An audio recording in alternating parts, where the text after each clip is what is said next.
What's going on, y'all? Welcome back. It's your boy PETRYPERFECT, man, and we about to break down week 1 of this NFL season. Welcome back to the National Football League. It has returned and it was in full force, man. Week 1 of the NFL was something that's going to be talked about forever and ever and ever to come. What an amazing week of football we had. Starting Thursday night with the Dallas Cowboys and the Philadelphia Eagles, and Friday in Brazil, the Kansas City Chiefs and the Los Angeles Chargers. It got off to a bang, and then when the Sunday came, everything followed up and lived up to the hype. It was such an amazing week of football. I cannot wait to talk about it. I've already did breakdowns on the Eagles and Cowboys game. I've already did a breakdown on the Chargers and the Chiefs game. So please go check that out on the YouTube channel. I will actually put them in the description below, because I can tell you right now, we won't be talking about neither one of those games. But before we get into any of that, this is your boy PETRYPERFECT, and I am one half of the Don't Cancel Me podcast with my dog VINOFLIGHT. And today I'm breaking down all the week 1 games of the NFL season. So before we get into any of that good stuff, make sure you like and subscribe to the channel. We love to see your comments. We love to see your engagement. So please comment on this video. This is going to be opening up a lot of conversations. And I believe I said we're going to break down all the games, but that is not what we're going to do today. We're going to talk about some games. We're going to talk about, I'm going to give you, we'll talk about some of the games that happened in the morning, but I do have my major stories and major headlines that I want to go over specifically for y'all today, because there were things that stood out when I was watching these football games over the weekend. So it's going to be a lot of fun. But before we get to any of those major headlines, we got to recap what happened. So, of course, the Kansas City Chiefs defeated the Los Angeles Chargers defeated the Kansas City Chiefs. It was an amazing game. Justin Herbert played absolutely out of his mind. Of course, taking it back the night before, the Philadelphia Eagles defended the first game of their Super Bowl defense and their Super Bowl repeat. They were able to defeat the Dallas Cowboys. CeeDee Lamb had a rough night, and it could have actually been an upset, but when you get the opportunity, you got to take advantage of it, just like some of these other teams we're going to talk about today. But moving on, just some of the games that happened that probably don't need a whole lot of attention this week. The Commanders defeated the Giants. The Texans, as you see, I'm dripped out in all Texans. We lost to the Los Angeles Rams by a score of 14-9. Still upset about that, but that's going to be its own video, so make sure you stay and look at that and look for that on the channel. Also, what else did we have? We had the Cardinals defeating the Saints, the Broncos defeating the Titans, as Cam Ward definitely tried his best today, but hey, you're a rookie in the National Football League, and don't let CJ Stroud and Jaden Daniels fool you. This is a very hard thing to do. So shout out to Tennessee and shout out to Denver, but Denver, congratulations on that one. What else do we have? Who else played this weekend? I want to say it was also the 49ers defeated the Seahawks. That was also a good one as well. The Buccaneers defeated the Falcons. What a game that was. Baker Mayfield led the game-winning drive on that one after the heroic scramble touchdown by Michael Penix. So that was one of my favorite games of the week, but that's not one of the highlight games I have for you all today. So if I know I forgot some stuff, so y'all make sure y'all go check it out. Make sure you go look and see who won and lost, as we will be moving and focusing on these next group of games that I have. I have five major headlines, or 5 headlines that went live after these games, and we also have my AFC MVP and I have an NFC MVP as well. So I guess for the first game, I'm recording this right after Monday Night Football, so I think we definitely need to talk about it. Monday nights was nothing short of an amazing football game. It's kind of crazy that we were able to get 2 nights of epic football games, but we're going to talk about both of them games. This is a spoiler alert, so that's one of the games, the Sunday Night Football game as well, but we're going to talk about both of those games today. But right now I want to focus on the Monday Night Football game, as the Vikings come back to defeat the Bears in Monday Night Football. So from hibernation to humiliation, Bears fall late. Vikings storm back to defeat the Chicago Bears by their rookie quarterback, J.J. McCarthy. J.J. McCarthy was having one of the most embarrassing halves of football I've ever seen a quarterback play. I was watching the game, and this don't ever really happen when I'm watching an NFL game, but I felt bad for him, man. You could tell when someone looks overwhelmed, when they look like they don't belong. I mean, and then when everything is not going your way. I know it's week 1. I know it's a long season. But godly, I can only focus on what I had seen in that first half right then and there. So to be able to go through all of that, to be able to be looking overwhelmed on TV. I know I'm not the only one that saw it. I know you all out there that was watching the game as well. You can see it too, and everything was going wrong. I mean, the pick six, just the sacks, just the bad throws, just the batted down balls. It just, when nothing is going your way, how easy it is to tuck your tail and run and live on to fight again next week. But that's not what J.J. McCarthy did. J.J. McCarthy had about 40 yards at the half. He ended the game with almost 200 passing yards. He looked phenomenal in the second half. I don't know what they gave him when they went in their locker room. He must have had some of that Space Jam juice, because he went in there playing like he was Mr. Irrelevant, and he came out playing like he was Michael Jordan. He was a legit all-pro player in the second half. He was running the football. He was throwing the football. I think he ended the game with 2 passing touchdowns and 1 rushing touchdown. If Josh Allen is doing that, we're giving him the utmost praise. J.J. McCarthy, I'm so impressed by him, by this young man, just by the simple fact of you had one of the worst halves in your life, and you were able to bounce back and have an amazing second half. You got to have amnesia as a quarterback. You have to. There's no way you can play the position. You throw an interception, you got to read it, study it, learn from it, forget about it. That's just how this goes when you're playing quarterback in the National Football League. And J.J. McCarthy showed us last night. I know after that pick six, he looked defeated. He absolutely looked defeated. Well, when he first threw the pick, he looked defeated. But I did see him when he got to the sideline. I saw McCarthy talking to him. I saw Justin Jefferson and some of the guys getting to him, and I believe those guys. That shows what great leadership the Vikings have in that locker room, because they still, I'm almost sure, when they got in that locker room, it was the team that instilled the confidence in him he needed to go and play in the second half. So when you get there, the game is really fast, and then sometimes you just got to keep playing, because it's going to eventually slow down. And we got to remember too, this is his first start, as he tore his meniscus in his knee last year. So he was drafted last season, but he tore his knee. That kept him out all of last year. He didn't play not one regular season football game last year. And when you're out there in the regular season, the game is faster. So not only did you not play because of an injury, but you also hadn't played just football in general in a year. So not only have you not played NFL football, but you haven't played football at all in a year. So you take those two together, you're gonna have a rough start. So shout out to J.J. McCarthy, and shout out to the Minnesota Vikings for coming back and winning that game. Now, moving on to the Chicago Bears. Caleb Williams just simply, and especially late in games, has to be better. He has to be a lot better. Caleb Williams is one of those players that was spoken about coming out of college as a generational player, as a generational talent. You know, he was able to come onto the scene at Oklahoma University, and then he was able to follow Lincoln Ryan to USC. Both places didn't win a whole lot, but nonetheless, he was still looked at and sought out as this generational football player. And since he's been in the National Football League, I have yet to see it.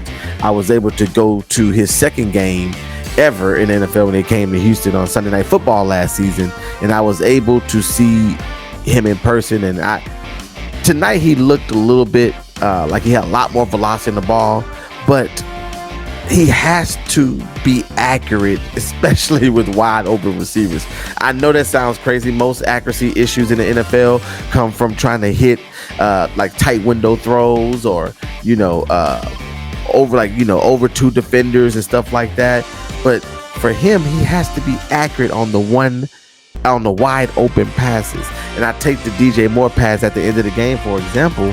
He has DJ Moore wide open down the sideline. My theory as a coach, with somebody that open, son, just put the ball on them. I'd rather you just put the ball on them than to overthrow them. Just put the ball on him. And I know you're not really thinking about that. You think you can drop it in there, but just put the ball on him because he was so wide open. You got to hit that. 28 of the 32 quarterbacks would have made that pass. And I'm going to go ahead and say 46 of the 64 quarterbacks, including their backups, probably could have made that throw. So Caleb Williams has to get better in those situations. He also has to get better with holding the ball and always trying to make these miraculous plays. Today he was able to escape, but you can't keep doing that, man, because you're going to make bad plays worse. And that's just not what you want. You're already not playing well. Don't make bad plays worse. And I've seen a lot of balls being skipped in the ground. So I don't know. I seen Ben Johnson look frustrated. I didn't see him. He had the same facial expression the entire time I was watching the game. So I don't know if he was not happy with what he was seeing. I'm sure he wasn't happy with what he was seeing, but I don't know if something else happened or whatever. Was that directed at Caleb? Was it directed at the team? I don't know. I would hate to be in that locker room with him after that game. So there you have it. Vikings come back to beat the Bears on Monday Night Football. It was the close of week 1. What a game. What a game. What a game. What a game. Let me know in the comments, what did you think about J.J. McCarthy? Did you see this when he got drafted out of Michigan? Did you see a performance like this? I surely did. So let me know in the comments what you thought about this game and what you thought about J.J. McCarthy. But moving on. The next headline, we're just going to go backwards with it. We're going to go backwards to Sunday Night Football. This was another game, and I didn't speak about this. I spoke about players individually, but of course, the Vikings coming back in the fourth quarter. You also had that happen Sunday night when the Bills came back to defeat the Baltimore Ravens. So Bills Mafia sends Baltimore flying through a table. Bills and Ravens gave us a masterpiece. Thank you. Josh Allen, Lamar Jackson, thank you. Somebody has to lose. That's how this game works. You two gave an amazing game in a welcome back to the NFL type of moment. I love big time football games. Sunday night, Monday night, Thursday night, the whole world's watching you primetime football. You got helicopters and jets flying over. You got extra fireworks going off at the game. There is nothing. I think Carrie Underwood said it just perfectly. There ain't nothing like that. I've been waiting all day for Sunday night. And I love just primetime football. And Ravens and Bills, they gave us everything a primetime football game could ask for last year. Lamar Jackson was sensational. He was amazing. He's a rock star. He is my favorite non-Texan player in the National Football League. I love when I get a chance to watch El Freaky because El Freaky know how to move out there on that field. Shout out to you, Lamar Jackson, for playing an unbelievable game. Derrick Henry came out there and gave us one of those performances where he cooked it. He cooked it easy. When Derrick Henry pushing that ball through the hole, when he running it like he was running it the other night, last night, there is no stopping him. He is one of the best running backs in the history of football. I don't care about Super Bowls and all this other stuff and Jim Browns and all that. Derrick Henry is one of the best running backs in the National Football League history and present day and history. Derrick Henry is 6'4" and runs a 4 and runs like a 4.3. This man is a demon. He is a horse. You cannot stop him. Who wants to get in his way? This man makes 230, 40-pound linebackers move like paper. Incredible, man. Incredible. But even great players mess up, as Derrick Henry had one of the costliest plays in the game where the ball was punched out and he got a forced fumble. He fumbled on the play, which put the Buffalo Bills right back in the game. The Buffalo Bills, man. Josh Allen put on a show. man, he looks good. The ball is just zipping out of his hands, man. He knows where he wants to go, and you can tell when a quarterback is confident about where they want to go with the football, when they're comfortable and they have no problem zipping the ball out of there. You can just see it. It just looks different. You have some teams that have no offense, and then you have some teams that got Bills and Ravens offenses, and you're like, what? I don't even know if it was the defense's fault. I think these two probably, I don't know about the Bills so much, but the Ravens should have a great defense this year. And so I don't even know if it was their defense. I just think it was just the way that the offense looked so fluent, So the Buffalo Bills, they come back, they storm back, scoring 16 scoring 16 points in 4 minutes to capture the lead against the Ravens. Football is a game of moments, and I know you might say that about every sport, but moments and opportunity. When the opportunity presents itself, what are you going to do with the moment? And I think that's what happened with Buffalo. And sometimes you need a little bit of luck from the football gods, and sometimes you just need some things to go your way, like a Derrick Henry fumble. He never fumbles. So when the football guys give you that fumble, what are you going to do? Are you going to take that opportunity and make a moment? And that's what Buffalo did. That's why you never leave a game early, because you never know what can happen. Josh Allen was spectacular. Keon Coleman was incredible. He was making some great plays. Not just, when I seen Keon Coleman coming out of college and talking at the scouting combine and in the draft process, he was always making people laugh. He was like real funny and nice guy, but I saw a dog last night. I just loved his energy. I don't know, you making big catches, you just getting up. I just love that energy that people play with. And I didn't see no jokester on that field last night. Keon Coleman was cooking. So shout out to you, young man. I can't wait to keep watching you this season. So go out there and look and play your best to play the best that you can. So that's it. That's what the Buffalo Bills. Shout out to the Buffalo Bills for coming back and defeating the Baltimore Ravens. I don't know if you're a Ravens fan, how you should feel right now. I think you should feel good. You was able to go in there and dominate majority of the game, and you just gave it up at the end. But also giving it up at the end is your problem. You've not been able to close games, especially in the playoffs, especially against the team that knocks you out of the playoffs. So it just seemed like when the football guys are on your side, and then it seems like when you just seem like you can't get no spiritual help. So we'll see how the season plays out. But these are two teams that's definitely going to be fighting it out in January, and I for one cannot wait. So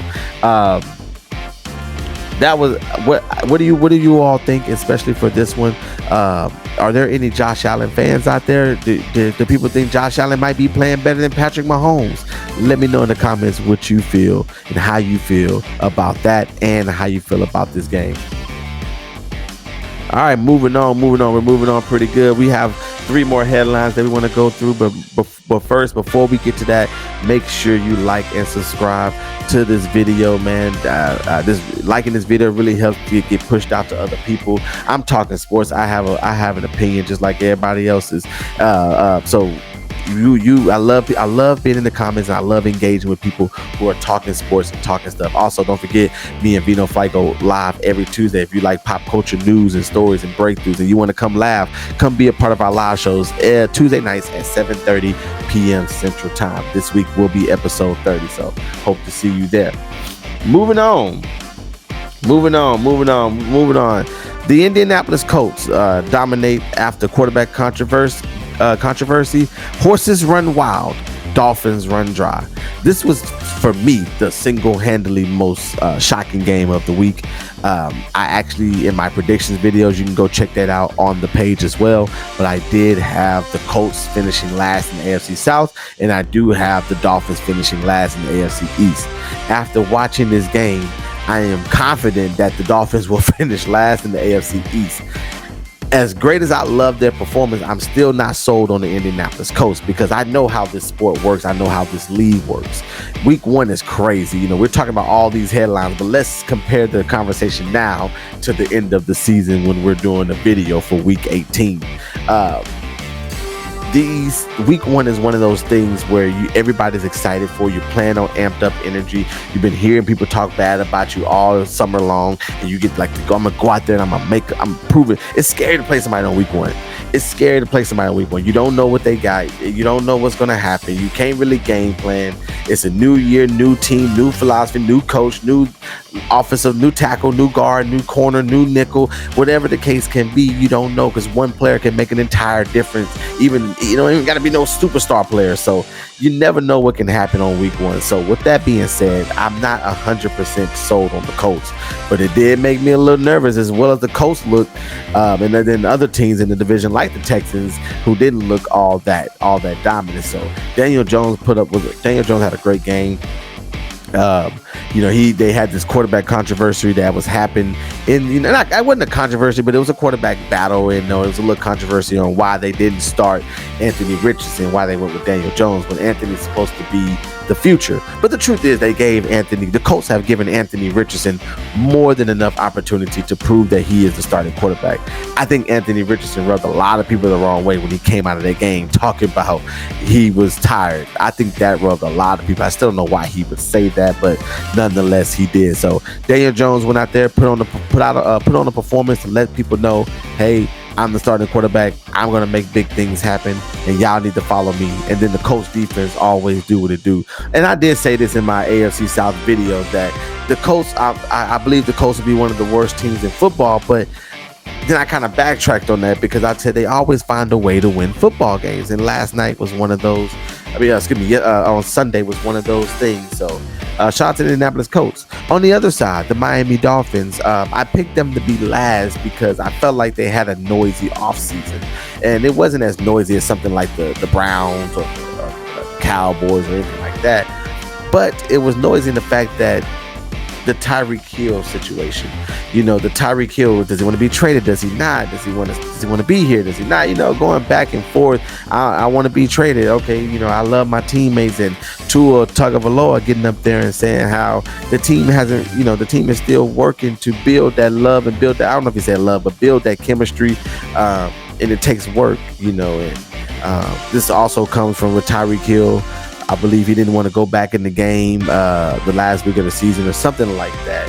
And it just didn't go over well in the Miami community and on the Miami Dolphins team. So I knew that they was not going to be on one accord, and I was proven right. Tua did not look good. Tua looked shaky. Tua looked uncomfortable. Tua just was not ready to play that game on Sunday. Now, they can be a lot better come next week. I don't know. We'll talk about that in a later video.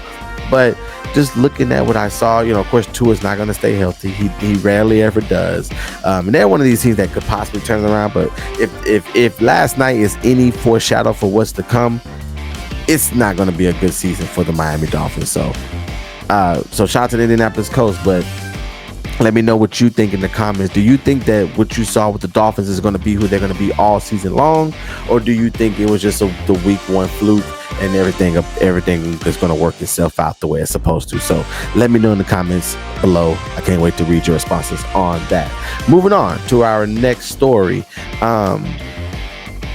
Micah Parsons was traded from the Dallas Cowboys to the Green Bay Packers, and that trade shook the entire world.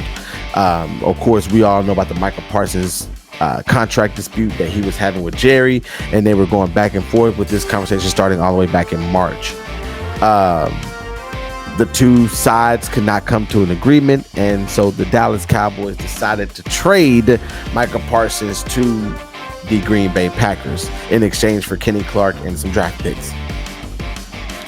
Sunday was Micah Parsons' debut with the Green Bay Packers as they was facing the division rival, the Detroit Lions. Lions declawed. Packers win big against the Lions in Parsons' debut. The Packers looked good. Man. When we get to my MVP performance of the week. We'll talk a little bit more about Jordan Love, but the Packers just look good as a team. They look sharp. They look well coached. That's the biggest thing, and they looked rejuvenated. It's like they wasn't themselves last season, but now this season they just woke up and like, all right, we've arrived. And some can say Michael Parsons gave them that energy, gave them that spark. Sometimes a big trade does that. I think it did the same thing for the Cowboys on Thursday night. They just came up short because of the late game antics. But it's the same thing. It's the same concept. A trade can spark a team because of the one side of the team feels like they lost. The people say, oh, they're not as good anymore because they lost this player. Another team is like, look at the player that we just got.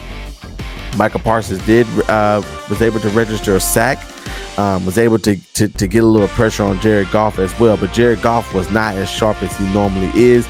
Jared Goff had games last season where he was just, I think one game he was perfect, if I'm not mistaken. It might have been the year before, but he's been having very good efficiency in his passing numbers. So yesterday was not his strongest day, but I do believe this is one of them teams, the Detroit Lions, that will get better as the season go on. It's week 1. Somebody has to lose, and it's already a lot of great people playing each other. So this was a fun game. This was a really, really, really fun game. But Michael Parsons, I know he's excited to be in a new environment, to be in a new place, to be playing for such a historic team. So I hope Michael Parsons can finally find a home, and we'll really see what this Green Bay Packers team is going to do.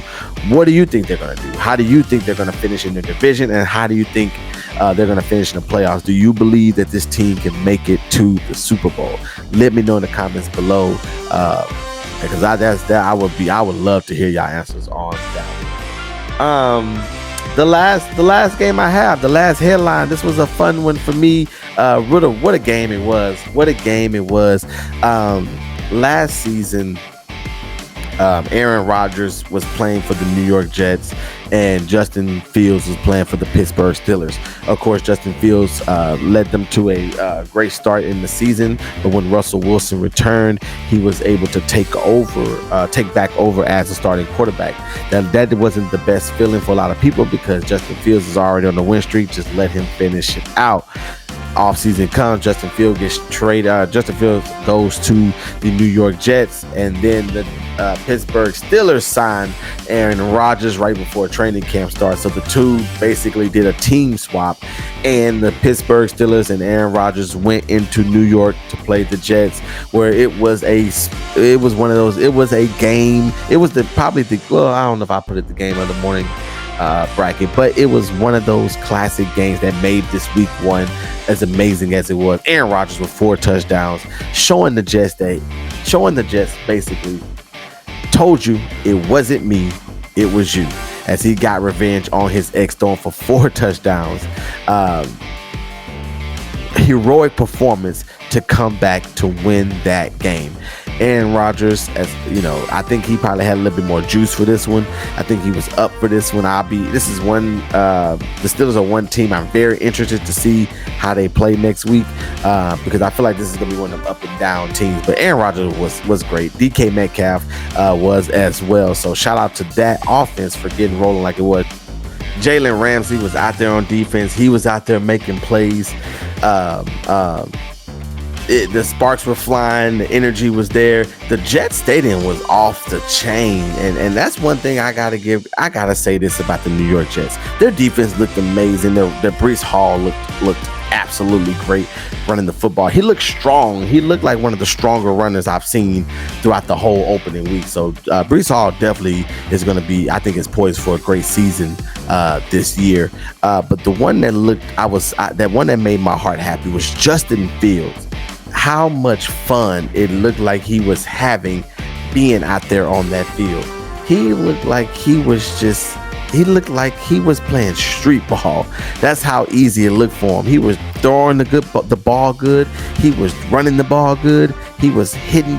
Garrett Wilson was killing it. Like I said, Breece Hall was killing. Braylon Allen. He really had that offense flowing. They put up 32 points. I think this is a game where both sides walked away saying, this is who I needed. This was my partner. She wasn't for you, but she's for me. So I think that's what both of these guys walked away thinking about, and this is how both of these teams feel about their new quarterbacks. Justin Fields, I think, is going to have a phenomenal season. I mean, if he can continue to put up that performance, it's no telling where the Jets can go. They can turn this thing around. So shout out to the New York Jets. Shout out to the Pittsburgh Steelers for giving us a classic. What did y'all think about this game? You know, were you invested in this Steelers and Jets game? I want to know. I just want to know if were you invested. This was a good game to be invested in. This had the best storyline. Maybe the Bills and the Ravens, but this one had one of the best storylines as well. So shout out to the Pittsburgh Steelers. Shout out to the New York Jets for giving us a very classic game. But that brings me to the next thing that I want to end this. Where I want to bring, as I want to get towards the end of this episode. I want to talk about. I want to do an AFC MVP, and I want to do a defense. AFC MVP and an NFC MVP performance award. These are the two players I feel like played the best in their conferences this week. These two players phenomenally put the teams on their back and went out there and was able to get a win because of their dominant performance. For the AFC MVP performance of the week I have is Josh Allen. Josh Allen was 33 of 46 for 394 yards and 2 touchdowns and 14 carries for 30 yards. And I believe another 2 touchdowns. I didn't write it on there, but I believe another 2 touchdowns. That is 4 touchdowns that Josh Allen was responsible for in this football game, while also almost throwing for 400 yards. When you say a player had to turn into Superman, look no further than Josh Allen and the Buffalo Bills. And shout out to him for being the Petry's perfect AFC MVP performance of the week. For the NFC, the NFC was a little more difficult to pick because there wasn't a quarterback on that side. And I wasn't only looking at quarterbacks, but I for this week I definitely had 2 quarterbacks because I feel like the quarterback play was phenomenal for these particular people, for these particular teams. And the NFC, the NFC's MVP of the week had a lot of criticism coming into the season on where he should be ranked amongst the best and amongst the elite. And I believe on Thursday night he showed us why he should be in the top conversation, whether you want that to be the top 5 or the top 10. I don't think he goes below that. So my NFC MVP performance of the week goes to no other than Jalen Hurts. On Thursday Night Football, he was able to go 19 to 23. I'm sorry I messed up on the yards, but I believe it was like 100 and something yards, 94 QBR and 14 carries for 62 yards, and he had 2 touchdowns on the ground. He literally put the Eagles on his back. That whole offense wasn't really rolling until he got rolling. Now, maybe it was him. I don't know. But I can only go off what my eyes saw, and that was him dominating and running the ball and just going through and destroying the Cowboys defense dang near by himself. Of course, I was like, man, this boy's playing off the chain. Then they showed Michael Jordan. I was like, oh, well, Michael Jordan's here. When Michael Jordan shows up for you, you gotta go hard. That's why when he scored, you gotta hit the Jordan. You gotta hit the Jordan. You gotta hit the shrug when Jordan's in attendance. So shout out to Jalen Hurts for being Petry Perfect's NFC MVP performance of the week. Listen, week 1 was packed. Week 1 had a lot of fun games, but now the NFL season has begun. We got Thursday Night Football. We definitely have Commanders at Packers. I might do a reaction shortly after the game. So if I do, make sure you're watching it. Make sure you see the video. Make sure you like the video. Make sure you like the shorts that be associated with the videos. I enjoy doing this. I enjoy talking football. It's one of those things where I could just talk about for days and days and days and days at a time. So I'm excited to do this again for week 2, but we will be dropping these weekly. I'm also dropping the Petry picks where I'll pick my 5 pick parlay for this week, and I want to keep up my record. I didn't get to do it for week 1 because I came up with the idea during the game Sunday. So I will start in week 2, and I'll just keep up with it from there. So before I get out of here, just want to remind y'all to like and subscribe to this video, comment on anything that I talked about in in this video. And remember, this is your boy Petry Perfect. and I'll see y'all next time. Peace.